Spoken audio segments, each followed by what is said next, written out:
नमस्कार, मैं वकील महतो अपने यूट्यूब चैनल कानून को जाने के माध्यम से आप सबों के बीच में उपस्थित हूँ और आशा करता हूँ आप सभी लोग अच्छे होंगे।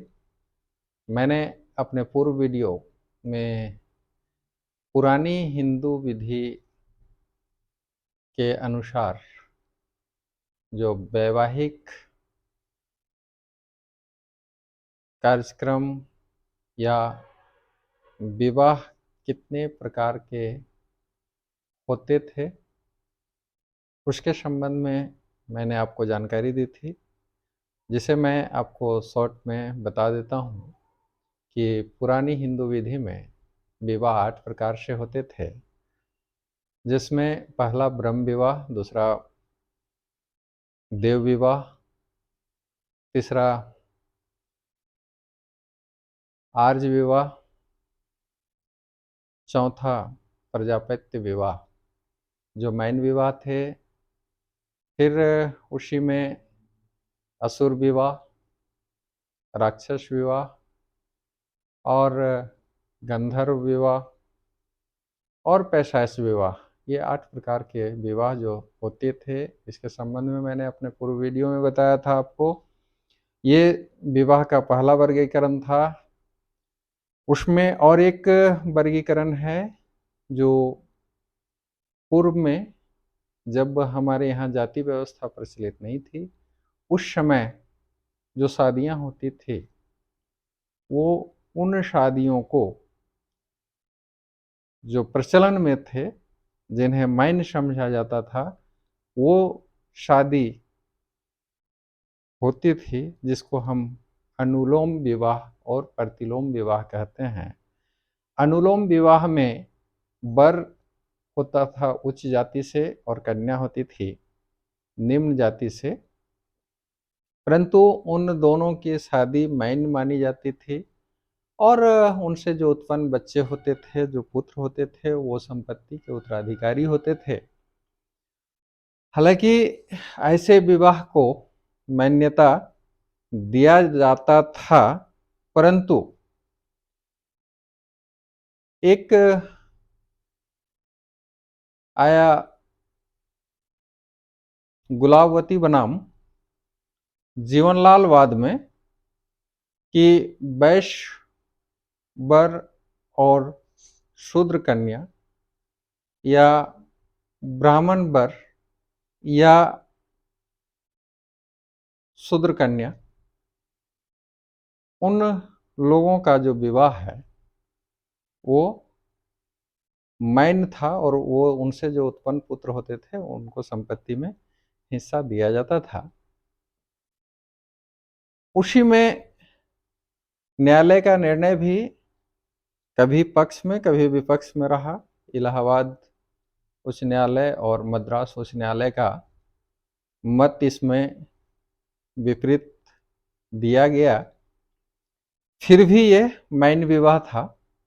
और उसी में एक दूसरा विवाह प्रतिलोम विवाह, जिसमें कन्या उच्च जाति से होती थी और वर निम्न जाति से होते थे। परंतु ये धीरे धीरे क्या हुआ कि लोगों में जाति व्यवस्था जब थोड़ा कठोर होती गई तो इस विवाह को मान्यता नहीं देने लगे लोग, और न्यायालयों का निर्णय भी जो है इस संबंध में विपरीत ही आ रहा था।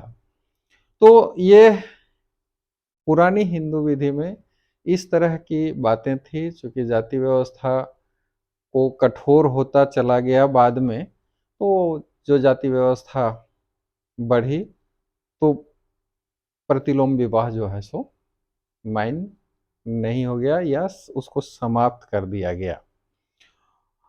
और वर्तमान जो स्थिति है, यहाँ हिंदू विवाह अधिनियम 1955 आने के साथ ही ये इसमें भी जाति व्यवस्था नहीं है, केवल वो हिंदू होना चाहिए। वर पक्ष या कन्या पक्ष ये हिंदू हैं तो इनकी शादी संपन्न होगी। तो इसी में एक और वर्गीकरण आया वो वर्गीकरण है जो आज प्रचलन में है। तो वहाँ तीसरा वर्गीकरण जो आया शादी का, वो एक मैन विवाह जिसको हम वैलिड मैरिज कहते हैं, दूसरा एक वाइड मैरिज जिसको हम शून्य विवाह कहते हैं, और तीसरा जो है वो है वाइडेबल मैरिज जिसे हम शून्यकरणीय विवाह कहते हैं। जो विवाह हिंदू विवाह अधिनियम, हिंदू मैरिज एक्ट 1955 में इन तीनों का सम्मिश्रण हमको देखने को मिलता है। और इसी में मैं आप सबों के बीच मैन विवाह के संबंध में, शून्यकरणीय विवाह के संबंध में और शून्य विवाह के संबंध में आप लोगों से मुखातिब हूँ। मुझे कानून को जाने में प्रतिदिन या अपने वीडियो में एक नए सब्जेक्ट मैटर जो कानून से संबंधित होता है लेकर आता रहता हूँ। आपको मेरा चैनल कैसा लगता है कृपया मुझे कमेंट कर अवश्य बताएं, और मेरा वीडियो अच्छा लगे तो मेरे चैनल को सब्सक्राइब करें। तो मैं आगे चलता हूँ। बता रहा था कि शादी वैलिड कैसे होती है।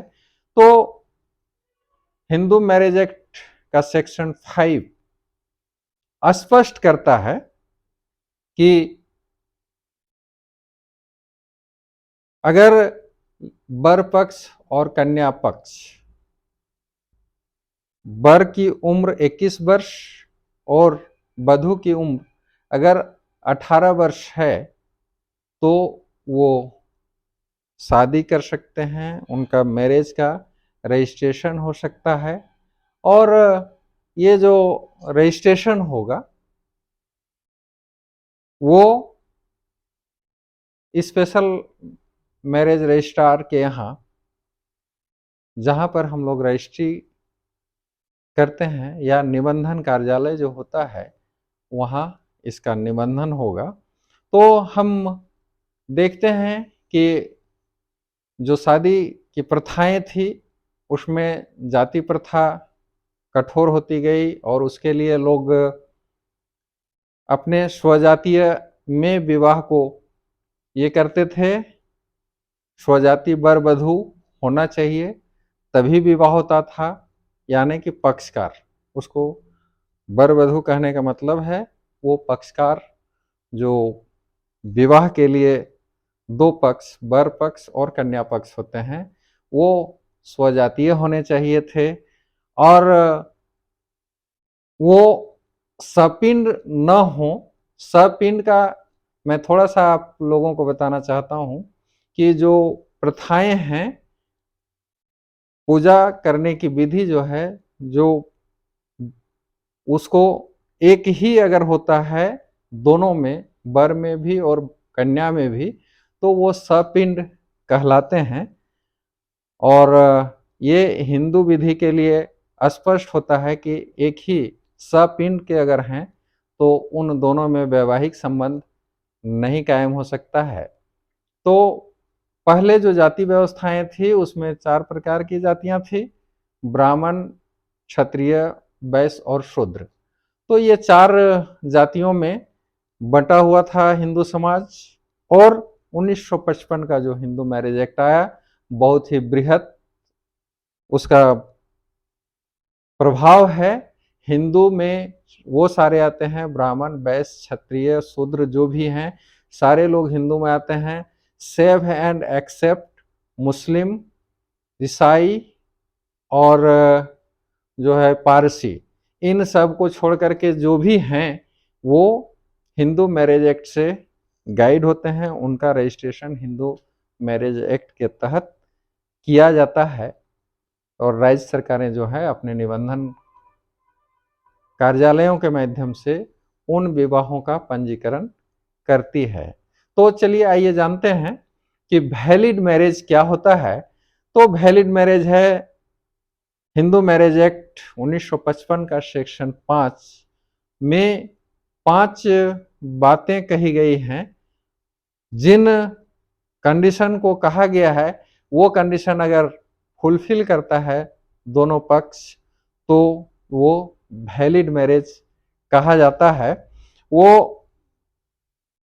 5(1) में स्पष्ट किया गया है कि वो जो जिन लोगों के बीच में शादी हो रही है वो एक विवाह यानी मोनोगेमी होना चाहिए, कि विवाह के समय में वर या कन्या दोनों शादीशुदा नहीं होने चाहिए या एक दूसरे के पति या पत्नी को जीवित नहीं होना चाहिए, तो वो वैलिड मैरिज कहलाएगा। इसका अगर इसका उल्लंघन किया जाता है या कोई इस बात को छुपा जाता है तो वो शादी शून्य हो सकता है, जिसको हम वाइड मैरिज कहेंगे, कि अगर वो बात को छुपा करके शादी करते हैं तो वो शून्य मैरिज के अंतर्गत आता है। तो इसी में एक उदाहरण या एक न्यायालय का उदाहरण श्रीमती जमुना बाई बनाम अनंत राव के केस में ये दिया गया है कि यदि इसका उल्लंघन किया जाता है तो वो शादी शून्य कहलाएगा। हिंदू विधि में एक समय में एक ही विवाह यानी पति या पत्नी एक विवाह कर सकते हैं, अन्यथा वो वाइड मैरिज कहलाएगा। दूसरा जो कंडीशन है सेक्शन 5 में, हिंदू मैरिज एक्ट के सेक्शन 5 का दूसरा कंडीशन है कि वो स्वस्थ मस्तिष्क सामर्थ्य, that is soundness of mind, section 5(2). अब साउंडनेस ऑफ माइंड में हम ऐसे कह सकते हैं कि कोई चित्त विकृत व्यक्ति जो है वो दिमागी खराबी न हो, ऐसा व्यक्ति। दूसरा है कि यदि वो व्यक्ति साउंडनेस ऑफ माइंड के चलते अगर वो संतानोत्पत्ति करने में असमर्थ हो तो वो विवाह भी शून्य कहलाता है। और पागलपन के दौरे से वो ग्रसित न हो, जिसे हम कहते हैं स्वस्थ मस्तिष्क सामर्थ्य के अनुसार अगर वो है तो वो विवाह कर सकता है, और वो विवाह वो किसी भी तरह से अयोग्य, अगर स्वस्थ मस्तिष्क की स्थिति है तो तभी वो विवाह माइंड विवाह कहलाता है। तो यदि किसी कारण से वो मानसिक स्थिति उसकी स्वस्थ न हो तो वैसा विवाह जो है वो विवाह भी शून्य कहलाएगा। तीसरा कंडीशन है कि विवाह की आयु 1955 हिंदू मैरिज एक्ट में फिक्स कर दिया गया, जिसमें से लड़के की आयु 21 वर्ष और लड़की की आयु 18 वर्ष कर दी गई।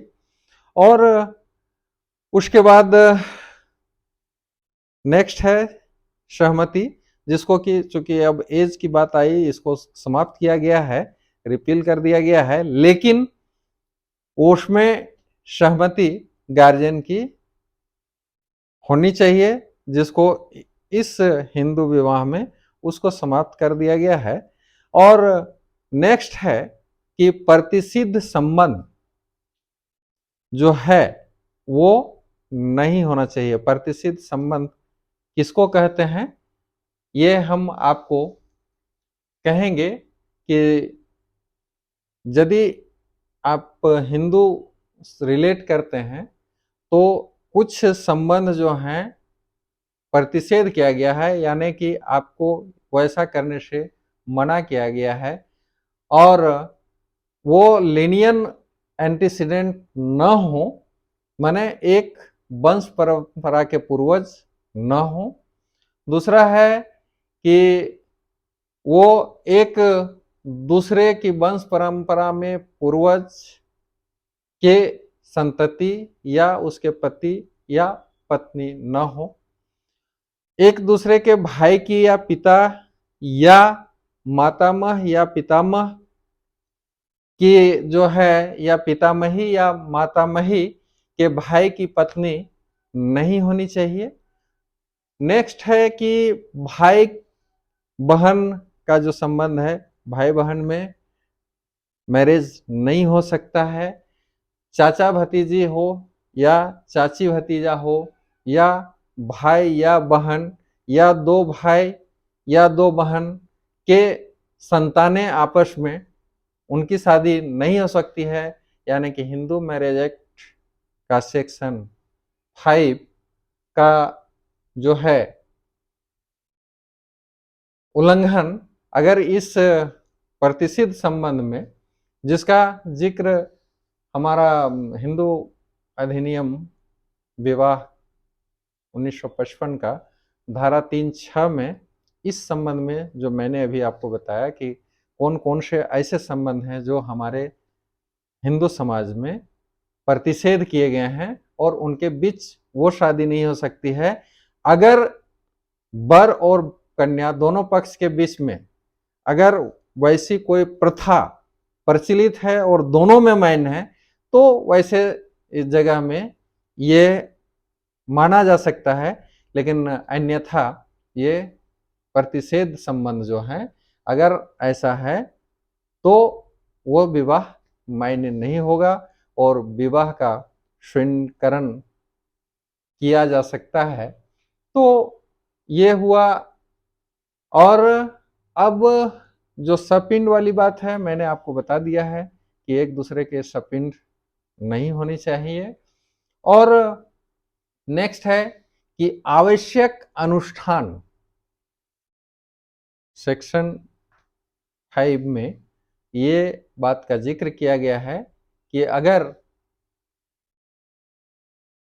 विवाह हिंदू मैरिज एक्ट के तहत हो रहा है तो वो जो है आवश्यक अनुष्ठान, जो एसेंशियल रिचुअल्स हैं, जैसे पवित्र अग्नि के समक्ष फेरे लेना और या सप्तपदी जो भी हो, जो उनकी प्रथाएं प्रचलित हो, वो होना चाहिए।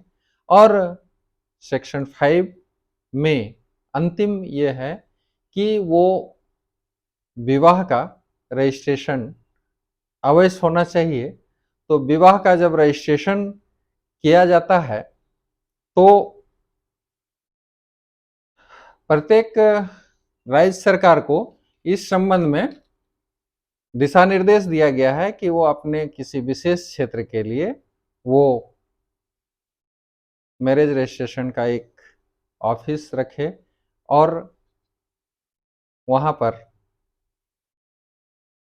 उनका विवाह का निबंधन करवाए और वो उस रजिस्टर में उनका नाम का मेंशन करवाया जाए। तो विवाह का पंजीकरण आवश्यक है हिंदू विवाह अधिनियम 1955 के अनुसार, या तो तभी उनको वो प्रमाण पत्र निर्गत किया जा सकता है। तो ये हुआ कि वैलिड मैरिज के लिए इन कंडीशन को फुलफिल करना पड़ता है। अब हम बात करते हैं इसी क्रम में कि शून्य विवाह जो है, तो शून्य विवाह किसे कहते हैं? तो शून्य विवाह इस अधिनियम में परिभाषित नहीं किया गया है तथा वो ऐसे भी किसी भी विधि में उसको परिभाषा नहीं दी गई है। और सामान्य भाषा में हम कह सकते हैं कि शून्य विवाह जो होता है वो कोई विवाह नहीं है, इसका कोई अस्तित्व नहीं है, कानूनन या विधिक अस्तित्व इस विवाह का नहीं है। इसके बावजूद भी दोनों पति पत्नी के तौर पर रह सकते हैं और शून्य विवाह के पक्षकारों के संबंध में यह कहा जा सकता है कि इसको माना जाता है कि उनका विवाह कभी हुआ ही नहीं। तो इस विवाह में, शून्य विवाह में पति या पत्नी की हैसियत वो कभी प्राप्त नहीं कर पाते हैं। यानी ये विवाह तो होती है लेकिन उनका हैसियत पति पत्नी का नहीं होता है।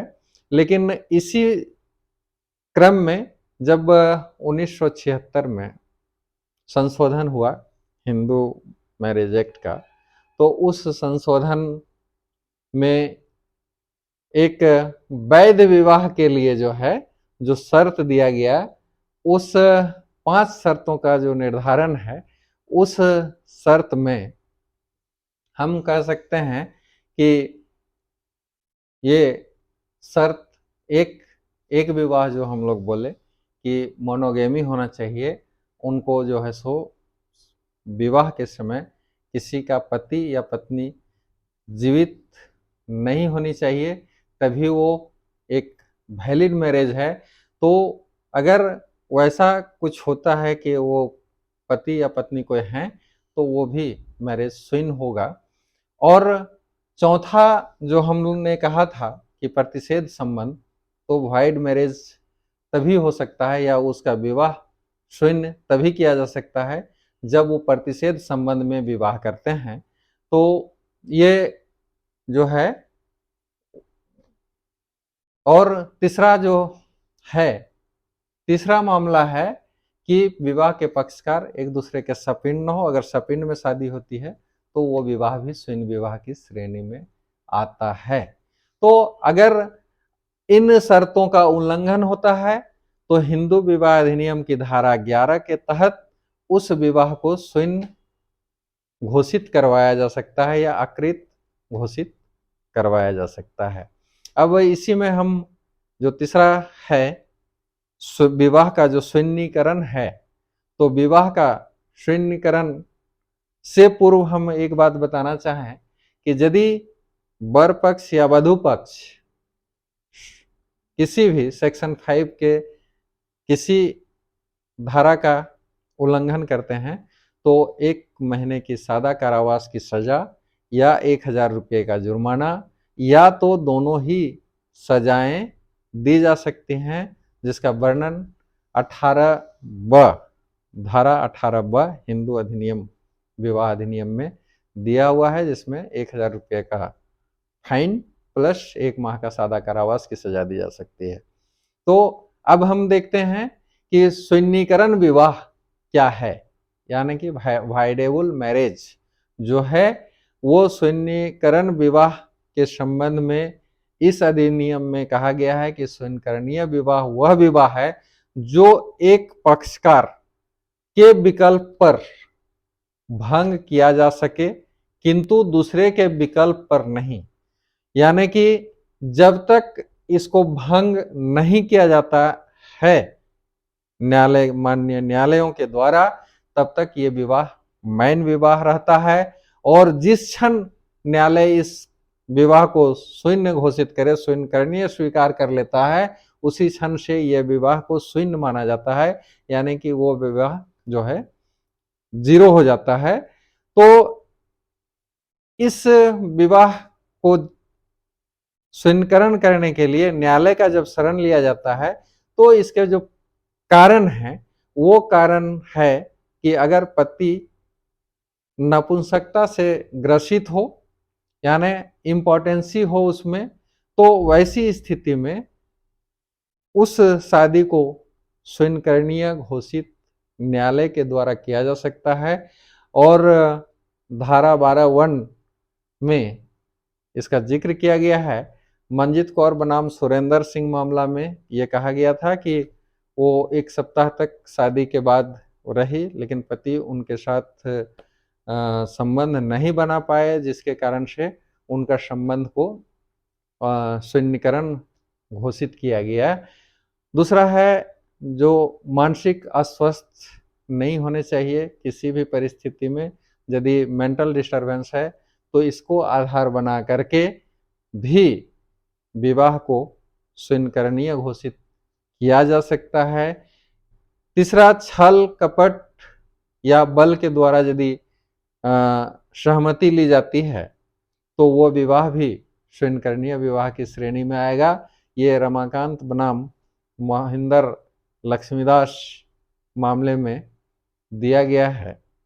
और वही नेक्स्ट है कि अगर मैरिज के टाइम में किसी की वाइफ अगर गर्भवती होती है तो ये महेंद्र बनाम सुशीलाबाई के उदाहरण को आप देख सकते हैं।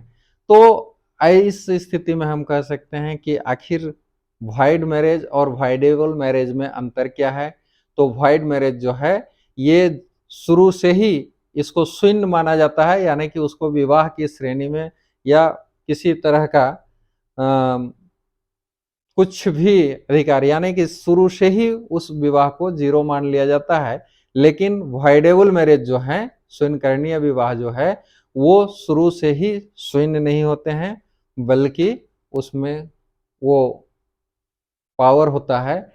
नेक्स्ट, वाइड मैरिज यानी शून्य विवाह में पति या पत्नी को किसी भी तरह का अधिकार या दायित्व सृजन करने का अधिकार नहीं होता है, जबकि स्वयंकरणीय विवाह में दोनों पक्षकारों को अधिकारों तथा दायित्वों का सृजन करना होता है या सृजन होता है, यानी रिस्पॉन्सिबल होते हैं।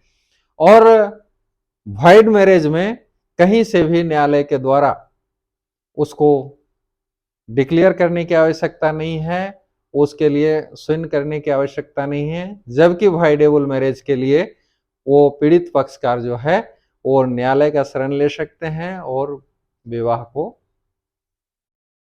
शून्य घोषित करवा सकते हैं।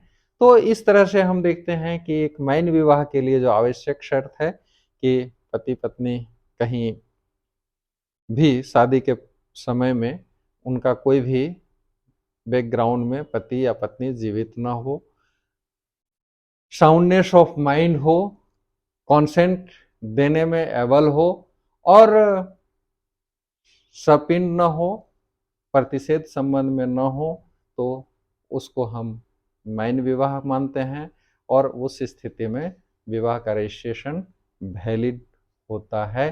तो ये रहे हमारे हिंदू मैरिज एक्ट 1955 के आवश्यक तत्व। आप लोगों को मेरा वीडियो विवाह के संबंध में कैसा लगा मुझे अवश्य ही बताएं और बेल आइकन को पुश करें अधिक जानकारी प्राप्त करने के लिए और अन्य वीडियो को देखने के लिए। इसी प्रकार मेरे चैनल में बने रहने के लिए आप सबों को बहुत बहुत धन्यवाद।